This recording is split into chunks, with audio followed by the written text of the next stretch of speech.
조선의 11대 왕 중종은 대신들이 주도한 반정을 통해 연산군이 폐위되고 왕으로 추대되었습니다. 스스로 자신의 힘으로 왕위에 오른 게 아니라 실질적인 힘이 없었습니다. 정치 실세는 반정에 성공시킨 주요 공신들과 왕비의 친정즉 외척에게 넘어가기 시작합니다. 왕권이 약하다고 중종은 넉놓고만 있지 않았습니다. 공신 세력인 훈구파를 견제하기 위해 떠오르고 있던 조광조를 비롯한 신진살인파 인물들을 등용하여 개혁 정치를 추진했습니다. 연산군 시절 폐지됐던 왕과 신하가 학문을 토론하는 경연을 부활시키는가 하며 유능한 인재를 추천받아 왕이 직접 선발하는 제도를 실시했습니다. 왕권을 강화시키기 위한 노력들이었죠. 하지만 훈구파와 외척들의 반발로 조광조는 기묘사화로 축출되고 개혁은 좌절되고 맙니다. 중종 사후 왕비들 간의 싸움이 벌어지는데요. 문정왕후는 형제 윤원형, 윤월로 등 소윤 세력과 장경왕후 측 대윤 세력 간의 치열한 권력 다툼이 벌어집니다. 결국 명종 즉위 후 문정왕후의 지원을 받은 소윤 윤원형이 대윤 유님 세력을 몰아내는 을사사화가 터집니다.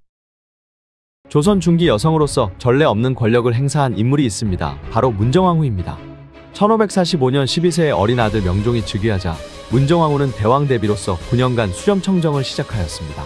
이 기간 동안 그녀는 정사를 직접 주관하며 동생 윤원형과 윤원호를 중용하여 권력을 독점하였습니다.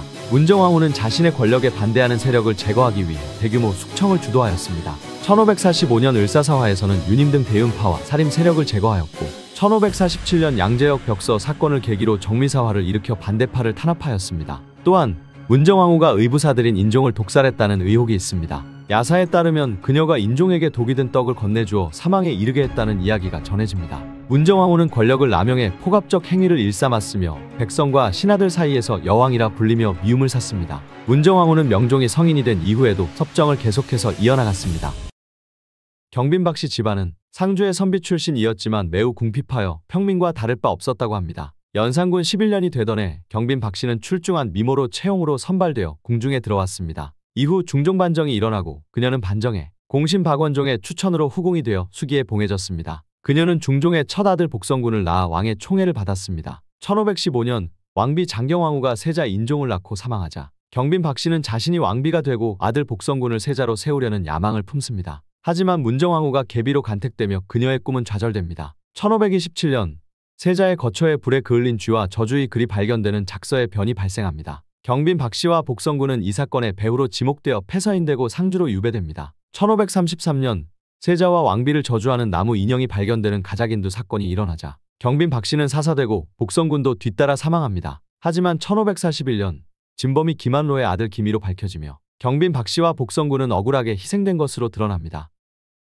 조선 역사상 권력을 탐해 가장 무서운 여자가 된 정난정에 대한 이야기입니다. 정난정은 을사사화의 공신 윤원형의 첩이었죠. 하지만 첩이라는 자리에 만족하지 않았습니다. 권력을 쥐기 위해 피로 얼룩진 길을 걸었죠. 그녀는 뇌물을 뿌려 관직을 사고 자신을 무시하는 자를 벼슬에서 몰아냈습니다. 조정 안팎에서 정난정의 이름이 두려움의 상징이 되었죠. 심지어 자신의 의붓 아버지 유흥까지 독살했다는 소문이 퍼졌죠. 그 독은 정적뿐 아니라 가족까지 삼켰다는 얘기였습니다. 윤원형과 함께 조선을 휘어잡았던 그녀는 사람들 앞에서는 웃음을 보였지만 뒤에서는 칼날을 갈았죠. 그녀에게 미움을 산 자들은 하나둘 자리에서 밀려났고 심지어 목숨까지 잃었습니다. 하지만 권력의 정점에 선 순간 반격은 시작됐죠. 조정과 백성들의 분노가 쏟아지자 정난정은 결국 끝을 맞이해야 했습니다. 그녀는 스스로 목숨을 끊고 권력의 꿈은 피와 눈물로 사라졌죠.